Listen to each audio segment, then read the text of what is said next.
Hostel two a thrill horror short story. Hostel रात के तकरीबन 2 बज चुके थे। 9 बजे के बाद हॉस्टल में किसी की एंट्री नहीं होती थी, लेकिन एक शख्स आज भी ऐसा है जो बेरोक टोन कहीं भी आ जा सकता है।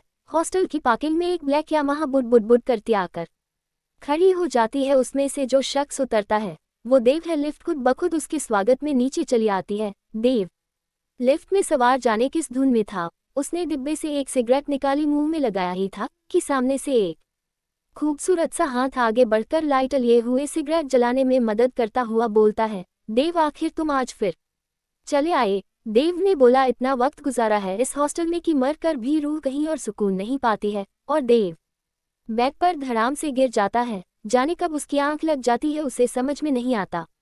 दिन कब गुजर जाता है देव को समझ में ही नहीं आता है। दूसरी रात तकरीबन 8 बजे देव उठता है। फ्रेश होकर आईने के सामने वो संवर ही रहा होता है कि वही रात वाली लड़की आज धमकती है, देव बहुत जच रहे हो। देव उसकी तरफ एक नज़र देखता है और बोलता है, तो तुम कल अपने रूम में सोने नहीं गई। वो लड़की बोलती है, देव तुम्हें सोता हुआ देखना मुझे अच्छा लगता है, इसीलिए इस आईने में ही रात बसर कर ली। तभी वो लड़की बोलती है, देखो ना देव, तुम्हारे रहते हुए भी मेरे कातिल आज भी 404 नंबर के फ्लैट में बैठकर जुआ और शराब की पार्टी कर रहे हैं। ये बात सुनते ही देव गुस्से से झल्ला जाता है। वो उस लड़की का हाथ पकड़कर रूम नो 404 में सीधा घुस जाता है और चिल्लाता है, कमीनो, तुम्हें शर्म नहीं आती? इस मासूम का इसी कमरे में मर्डर करने के बाद भी इसी कमरे में अयासी भी कर रहे हो।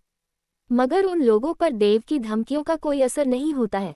देव अब वहां से जा चुका है। उन लोगों में से एक बोलता है, कोई आया था क्या यहाँ? तो एक बोलता है, हाँ आया था मैडम का भूत, कुछ नहीं, हवा का झोंका था। देव आज भी जब अकेला होता है तो रोता जरूर है। उसे सोनिया की याद आज भी रह रह कर रुलाती है। बात उन दिनों की है जब देव पुणे MIT में फैकल्टी हुआ करता था। एक उसकी गर्लफ्रेंड जो कि मुंबई के कॉल सेंटर में जॉब करती है, एक लंबी छुट्टी बिताने के लिए देव के पास पुणे आई थी। दोनों आराम से छुट्टी एंजॉय कर रहे थे कि एक दिन अचानक से सोनिया की मम्मी का फोन आया कि हम आज तुमसे मिलने मुंबई के लिए निकल दिए हैं, कल सुबह तक पहुंच जाएगी। दोपहर के 2 बज रहे थे। सोनिया ने देव को बताया। देव ने तुरंत बाइक स्टार्ट की, सोनिया को साथ लिया, निकला पड़ा मुंबई के लिए। मगर इत्तेफाकन bike Mumbai Pune express highway में जा घुसी, जहां बाइक की एंट्री नहीं होती है, और हाईवा को ओवरटेक करते हुए ट्रेलर में जा घुसी। वही ऑन द स्पॉट देव की ट्रेलर के नीचे आ जाने से मौत हो गई, मगर सोनिया बच गई। देव के दिल में आज भी सोनिया के लिए उतना ही प्यार है। यही एक कारण है कि देव मुंबई का हॉस्टल छोड़ नहीं पा रहा था। अब जब देव भी मर चुका है तो हॉस्टल में पहले से मौजूद महिला रिपोर्टर की आत्मा, जो कि देव को पहले से जानती थी, उसने देव को सोनिया के प्यार में जीते जी तड़पते देखा था। वो देव से पूछ लेती है, देव तुम्हारी सोनिया कैसी है अब? देव बोलता है, नाम मत लो उसका, मेरी मौत के बाद वो बेवफा निकली, किसी और के साथ डेट कर रही है, जैसे मेरी मौत का बेसब्री से इंतजार कर रही थी। अब तो उसके मोबाइल में मेरी एक फोटो भी नहीं है उसके। महिला रिपोर्टर का भूत देव के कांधे पर हाथ रखता है। देव, यही हकीकत है, दुनिया की लोग बस जिंदा में आपके साथ होते हैं, भूतों का कोई नहीं होता। तभी देव गुस्सा होता है और बोलता है, मार डालूंगा मैं सोनिया को। तब महिला रिपोर्टर का भूत समझाता है, प्यार सिर्फ त्याग का नाम है, किसी से जबरदस्ती कुछ छीनना नहीं। तब देव का गुस्सा कम होता है। वो महिला रिपोर्टर से पूछता है, जब मैं जिंदा था बहुत सुनता था कि इस हॉस्टल रो नंबर 404 में एक महिला रिपोर्टर का मर्डर हुआ था और 406 में उसे फांसी पर लटका दिया गया था।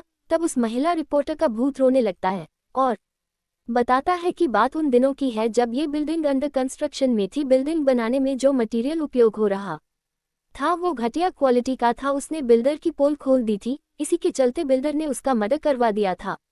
और वो रोते रोते बोलती है, देव तुम इंसाफ पसंद हो, मैंने तुम्हें पहले भी कई बार आजमाया था, तुम दोस्तों के लिए हमेशा लड़े हो, मुझे इंसाफ चाहिए देव, क्या तुम मेरी मदद नहीं करोगे? देव, ये बिल्डिंग कभी भी गिर सकती है, इसे खाली करवाओ। इसमें रहने वाले सैकड़ों लोग इस बात से अनजान हैं कि वो कब मौत के मुंह में समा जाएं। देव बोलता है, मैं तो पहले ही मर चुका हूं, मैं कैसे लोगों को बचाऊं? तब महिला पत्रकार बोलती है, तुम चाहो तो ये बिल्डिंग खाली हो सकती है, इस बिल्डिंग के लोग मरने से बच सकते हैं, बस तुम्हें एक काम करना होगा, किसी भी तरह इस बिल्डिंग को खाली करवाना होगा। एक भी आदमी जब इस बिल्डिंग में न हो तब हम इसे गिरा देंगे और सैकड़ों लोगों की जान बच जाएगी। देव उस महिला पत्रकार की बात सुनकर मुस्कुराता है और वहां से चला जाता है। दूसरा दिन रात के तकरीबन 11 बज चुके हैं।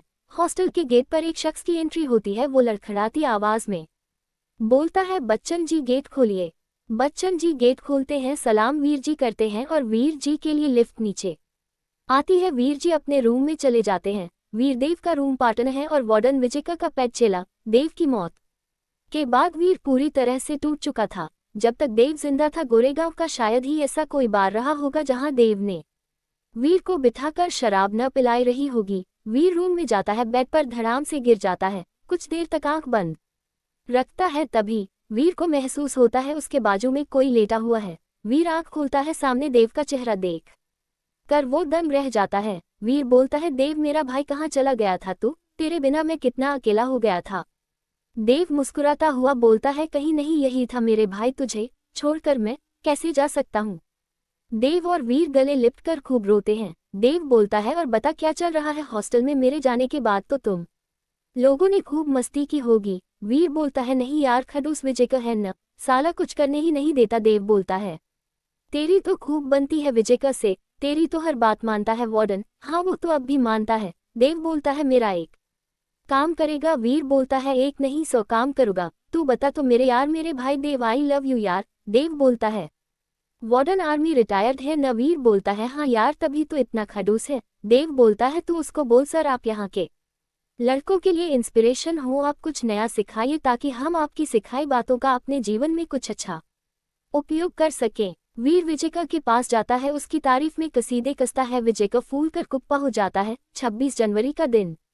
विजयका आज विजयका फुल आर्मी की ड्रेस में, सारा का सारा ग्राउंड फ्लोर कुर्सियों से खचाखच भरा हुआ है। सिर्फ 404 में जो लोग आकर रात भर जुआ शराब की अयासी करते हैं वो अभी तक नहीं उठे हैं और वीर उनके दरवाजे का एयरड्रॉप बाहर से बंद कर देता है। विजयका पहले सबको सेल्फ डिफेंस के टिप्स देता है, फिर सांप काट दे तो बचने के उपाय बताता है। लोग उसकी वाहवाही में ताली बजाते हैं। अब विजयका सबको फायर फाइटिंग के टिप्स देने के लिए बिल्डिंग के 20 फुट चौड़े पार्किंग स्पॉट में ले जाता है। एक तगाड़ी में कुछ लकड़ी की टुकड़े डालकर आग लगाने की कोशिश की जाती है, मगर आग नहीं लगती है। तो उसमें बरसों पुराना हॉस्टल में रखा पेंट का डब्बा उड़ेल दिया जाता है।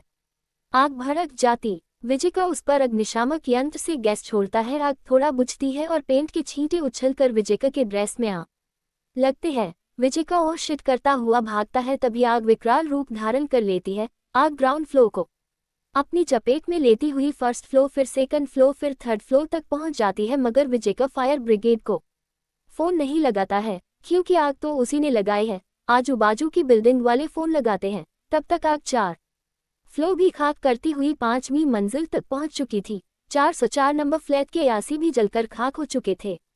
पुलिस भी आ जाती है। इन्वेस्टिगेशन में विजयका को दोषी पाया जाता है और विजयका को जेल हो जाती है। इस तरह रिपोर्टर महिला का इंतकाम पूरा हो जाता है। उसकी आत्मा देव को बाय करती हुई आसमान की तरफ उड़ती चली जाती है। देव भी नम आंखों से विदा करता हुआ अपनी बाइक स्टार्ट करके जाने कहां धुएं में गुम हो जाता है।